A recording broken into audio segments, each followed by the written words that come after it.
میں بلال ابن رباح غلام ابن غلام۔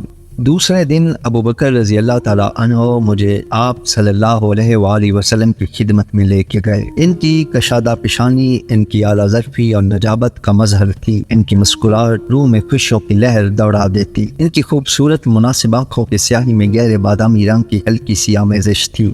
ہاتھ ملاتے تو مضبوطی سے اور اس وقت تک گرفتگی نہ کرتے جب تک دوسرا ان کا ہاتھ نہ چھوڑتا۔ زمین پر ان کے پاؤں اتنے ہلکے پڑتے کہ لگتا پانی پر چل رہے ہوں۔ پیچھے دیکھنے کے لیے مڑتے تو صرف گردن ہی نہیں بلکہ کمر سے ان کا سارا جسم ساتھ مڑتا۔ یہ محمد مصطفیٰ صلی اللہ علیہ وآلہ وسلم تھے، اللہ کے برگزیدہ رسول صلی اللہ علیہ وآلہ وسلم۔ جب میں پہلی مرتبہ ان سے ملا تو وہ تنکوں کی ایک سادہ سی چٹائی پر اپنے امرزاد علی رضی اللہ تعالیٰ عنہ کے ساتھ بیٹھے تھے۔ انہوں نے مجھے دیکھا تو ان کی آنکھیں بھر آئیں۔ علی رضی اللہ تعالیٰ عنہ جو اس وقت بچے تھے، ان کا ہاتھ تھام کر کہا، آپ کیوں رو رہے ہیں؟ یہ کوئی برا آدمی ہے کیا؟ انہوں نے کہا، نہیں علی، یہ وہ شخص ہے جسے اللہ کی خوشنودی حاصل ہوئی۔ یہ کہہ کر محمد صلی اللہ علیہ وآلہ وسلم جلدی سے اٹھے اور مجھ سے بغل گیر ہو گئے۔ مجھے گلے لگا کے فرمایا، بلال، جب تک دنیا قائم ہے یہ بات یاد رکھی جائے گی کہ اسلام کی راہ میں اذیت برداشت کرنے والے پہلے شخص تم تھے۔ ان کے گرم گرم آنسو میرے چہرے پر پڑ رہے تھے۔ جب سے میرے ماں باپ اللہ کو پیارے ہوئے تھے، یہ پہلے شخص تھے جن کے محبت بھرے آنسو میں نے اپنے چہرے پر محسوس کیے۔ مجھے لگا جیسے مجھے کسی نے گڑھے کی تہہ سے بحفاظت باہر نکال لیا ہو، لیکن اس کے باوجود میرے لیے یہ لمحہ خوشی کا نہیں تھا۔ میری خوشی کا کیا محال تھا جب محمد مصطفیٰ صلی اللہ علیہ وآلہ وسلم اشک بار تھے۔ کائنات کا سب سے پاک دل میری وجہ سے غمزدہ ہوا تھا۔ یہ بات میری فہم سے باہر ہے کہ نصاری اس بات میں کیا خوشی محسوس کرتے ہیں کہ حضرت عیسیٰ علیہ السلام ان کے لیے روئے تھے۔ مجھے ناچیز کی سمجھ میں تو یہی آتا ہے کہ کسی پیغمبر کو رنجیدہ کرنا کوئی خوشی کی بات نہیں۔ سب مجھے کہتے ہیں کہ نبی پاک صلی اللہ علیہ وسلم نے تیرے لیے آنسو بہائے، تجھے بہت بڑا مرتبہ حاصل ہوا، تو نے بڑی منزل پائی، لیکن مجھے ان سے اختلاف ہے۔ محمد صلی اللہ علیہ وآلہ وسلم نے میرا بازو پکڑا اور مجھے اپنے ساتھ چٹائی پر بیٹھنے کے لیے کہا، اور اس بات پر میں چونک گیا۔ کہاں میں اور کہاں وہ علی نسب؟ میں آج تک قریش کے کسی فرد کے سامنے نہیں بیٹھا تھا۔ ایک ہی چٹائی پر ان کے ساتھ بیٹھنے کا تو میں تصور بھی نہیں کر سکتا تھا۔ میں انتہائی تذبذب کے عالم میں محمد صلی اللہ علیہ وآلہ وسلم نے اپنی مخصوص مشفقانہ انداز میں میری مدد فرمائی۔ کہا، دیکھو بلال، اگر تم نہیں بیٹھو گے تو علی ہم کو اپنے کھیل نہیں دکھائے گا۔ میں بیٹھ گیا۔ زندگی میں پہلی مرتبہ اہل منصب کے پہلو میں ایک ہی چٹائی پر، اور یہیں سے میری 22 سالہ رفاقت کا آغاز ہوا، جس کی بنا پر مجھے صحابی رسول کہلانے کا شرف حاصل ہوا۔ 22 سال پر محیط شب و روز کا یہ ساتھ حضور صلی اللہ علیہ وآلہ وسلم کی زندگی کے آخری لمحے تک رہا۔ اس تمام عرصے میں میں ان کے ساتھ بیٹھا، ان کے ساتھ چلا، ان کے ساتھ سفر کیا۔ مدینہ منورہ میں انہیں صبح نماز کے لیے بیدار کرنے کی سعادت بھی میرے مقدر میں آئی۔ صبح جب میں اذان کے لیے جاتا تو پہلے ان کو بیدار کرتا، ان کے حجرے کے دروازے پر ہلکے سے دستک دیتا اور کہتا، یا رسول اللہ، نماز کا وقت ہو گیا ہے۔ ہاں، میں صحابی رسول تھا اور یہ وہ مرتبہ ہے جس پہ شاہ عالم رشک کرتے ہیں۔ اس دن جب میں ان کے ساتھ چٹائی پر بیٹھا تو کیا بیٹھا کہ عرش کی بلندیوں تک اٹھیا۔ جب علی اپنے کھیل دکھا رہے تھے تو سارا گھر خوشیوں سے معمور ہو گیا۔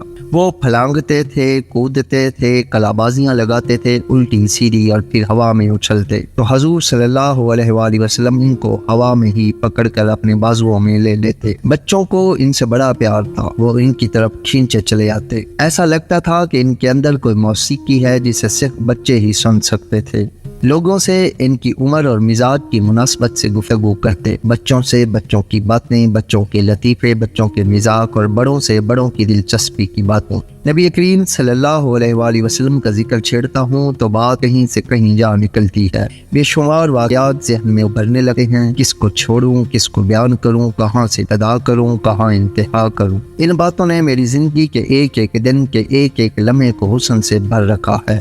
چاروں طرف نور ہی نور پھیلا محسوس ہوتا ہے، اور نور کے اس دائرے میں ایک سیاہ نقطہ۔ کتنی رحمت ہے مجھ پر اللہ کی۔ علی رضی اللہ تعالیٰ عنہ کے کھیل ابھی جاری تھے کہ باقی خاندان کے افراد بھی وہاں آ گئے۔ خدیجہ رضی اللہ تعالیٰ عنہا، سرور کائنات کی چاروں دختران، زینب رضی اللہ تعالیٰ عنہا، رقیہ رضی اللہ تعالیٰ عنہا، ام کلثوم اور حضرت فاطمہ رضی اللہ تعالیٰ عنہا، یہ اپنا ایک الگ حلقہ بنا کر بیٹھ گئیں۔ سب نے مجھے نہایت اپنائیت سے دیکھا۔ فاطمہ رضی اللہ تعالیٰ عنہا نے بیٹھتے دیکھتے ہی مجھ پر سوالات کی بوچھار کر دی۔ حبشہ کہاں ہے، کیسا ہے، وہاں کے درخت کیسے ہوتے ہیں، پہاڑ کیسے ہوتے ہیں، پھول کیسے ہوتے ہیں، چڑیاں کیسی ہوتی ہیں۔ اب میں بیچارہ کیا جواب دیتا، میں نے تو حبشہ کبھی دیکھا ہی نہ تھا۔ ادھر ادھر کے جواب دیتا رہا۔ اتنے میں کلثوم نے کھجوروں کی ٹوکری لا کر حضور اکرم صلی اللہ علیہ وآلہ وسلم کے سامنے رکھ دی۔ آپ نرم نرم پکی پکی کھجوریں انگلیوں سے دبا دبا کر دیکھتے اور مجھے دیتے جاتے۔ خود کھانے کے لیے جو کھجور بھی ہاتھ میں آتی کھا لیتے۔ پھر خدیجہ رضی اللہ تعالیٰ عنہا نے ہمارے لیے بکریوں کا تازہ دودھ منگوایا۔ خدیجہ رضی اللہ تعالیٰ عنہا اپنے شوہر سے 15 سال بڑی تھیں، دراز قد، خوش خرام، خوش مزاج، اس عمر میں بھی وہ ایک خوبصورت خاتون تھیں۔ وہ 25 سال تک حضور صلی اللہ علیہ وآلہ وسلم کے عقد میں رہیں، اور جب تک آپ کا انتقال نہیں ہوا حضور صلی اللہ علیہ وآلہ وسلم نے دوسرا نکاح نہیں کیا اور نہ کبھی اس خواہش کا اظہار فرمایا۔ خدیجہ رضی اللہ تعالیٰ عنہا کے انتقال کے وقت رسالت مآب صلی اللہ علیہ وآلہ وسلم کی عمر 50 سال تھی۔ دونوں کا آپس میں بے حد پیار تھا، زندگی بڑی خوشیوں میں بسر ہو رہی تھی، لیکن مکمل خوشی تو شاید انسان کے مقدر ہی میں نہیں ہوتی۔ ان دونوں کو بھی ایک غم تھا، ان کے کوئی اولاد نرینہ نہیں تھی۔ 2 بیٹے پیدا ہوئے تھے، قاسم اور عبداللہ، لیکن ان کا کم سنی میں انتقال ہو گیا۔ قاسم حضور صلی اللہ علیہ وآلہ وسلم کی سب سے پہلی اولاد، زینب سے بھی پہلے۔ ان کے نام پر آپ کی کنیت ابو القاسم پڑی۔ عبداللہ سب سے چھوٹے تھے، فاطمہ سے بھی چھوٹے۔ اب دن ڈلنے لگا، سائے دراز ہوتے جا رہے تھے، باہر تھوڑی سی ہوا چلنی شروع ہو گئی تھی، اور مکہ جو دھوپ کی حدت میں دم سادے پڑا تھا آہستہ آہستہ بیدار ہونے لگا۔ مکہ ہوا کے جھونکوں سے بیدار ہوتا ہے۔ گرمی میں اتنی گھٹن ہوتی ہے کہ سانس لینا بھی دوبھر ہو جاتا ہے۔ ہوا چلی تو سب نے گہرے گہرے سانس لے کر اس کا خیر مقدم کیا۔ رسول کریم صلی اللہ علیہ وآلہ وسلم نے فرمایا چلو باہر بیٹھتے ہیں، صحن میں موسم بہتر ہوگا۔ میں اٹھنے کو اٹھ تو گیا، لیکن اٹھتے ہی مجھے احساس ہوا کہ میں تقریباً اپاہج ہوں، میں اپنا بوجھ بھی نہیں سنبھال پا رہا تھا۔ لڑکھڑا کر گرنے ہی والا تھا کہ ابو بکر رضی اللہ تعالیٰ عنہ نے لپک کر مجھے سہارا دیا اور اپنے بازوؤں میں سنبھال کر مجھے دوبارہ بٹھا دیا۔ خدیجہ رضی اللہ تعالیٰ عنہ نے یہ صورتحال دیکھی تو بیٹیوں کو آواز دے کے کہا کہ کمبل اور تیل لے کر آئے، لیکن محمد صلی اللہ علیہ وآلہ وسلم کے پاس ایک اور علاج تھا۔ انہوں نے فرمایا اٹھنے کی کوشش کرو بلال، خون کو گردش میں آنے دو، اور یہ کہہ کر انہوں نے اپنا ہاتھ میرے ہاتھ میں دیا۔ میں اپنی ٹانگیں سیدھی نہیں کر پا رہا تھا، ان پر وزن ڈالنے کا تو سوال ہی نہیں تھا۔ انہوں نے آہستہ آہستہ مجھے کھینچ کر اٹھانے کی کوشش کی، میں ان کا ہاتھ تھامے اوپر اٹھا چلا گیا، اور اس بار جب میں کھڑا ہوا تو اپنا سارا درد وہیں چٹائی پر چھوڑ آیا۔